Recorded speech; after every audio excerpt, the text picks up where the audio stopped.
Release day for Anthropic because Opus 4.8 just dropped. We're going to go through all the updates in non-technical terms so that you can understand what's changed and how you can take advantage of it. So to start off, we've got this chart here from Anthropic that they like to release. A lot of people say it's pretty controversial on whether these numbers mean anything because these benchmarks are kind of getting out of date as these models get so good. But as you can see here, it is, at least according to its own scale, 5 points better than Opus 4.7 with the agentic coding. Something that isn't quite as good as GPT 5.5 quite yet is the agentic terminal coding. You see that it's still coming below that 78% with GPT 5.5, where they're at 74%.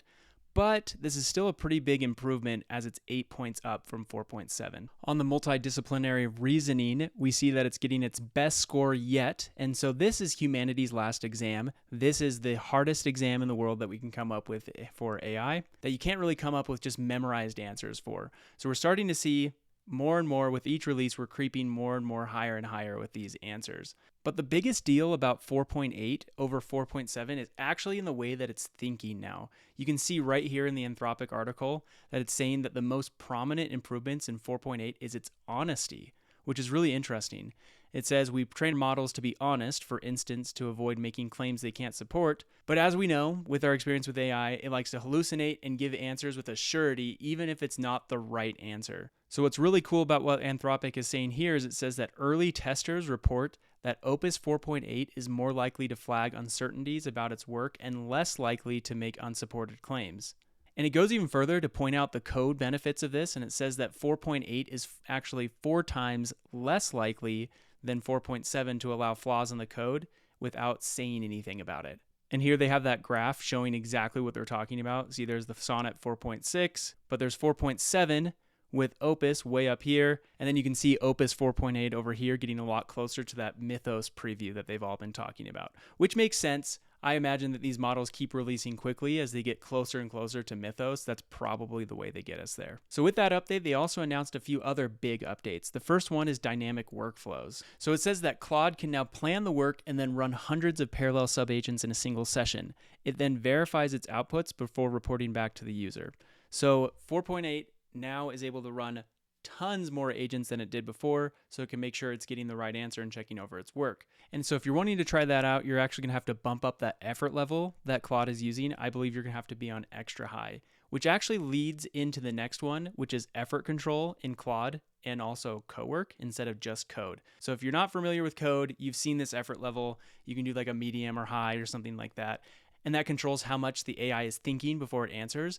But now you're able to access that stuff in the normal chat and in Cowork as well. So another big release for today. And then you have this last update that allows you to be able to change the system prompt messages in chat, more if you're on the developer and code side of things. Then lastly, in this article, it covers that Opus 4.8 is also going to cost the same amount that it always has. So if you've been paying for a Pro plan or a Max plan, nothing's changing here. You just get the better models, which essentially just means you're getting everything for cheaper because you're getting a better product for the same amount. They then released their video, as they always do with their little character that always reminds me now of Rocky from Project Hail Mary, to also show that it can now run longer with less supervision and it can do more without running a problem. And as a quick bonus, I'm not sure if anyone else is going to be covering this, but this is something that really annoyed me before. It was this little microphone button. For some reason, it was kind of awful when you dictated to it. It would have periods all the time. When you'd pause to think about something, it decided to put a period, even if it was right in the middle of the sentence.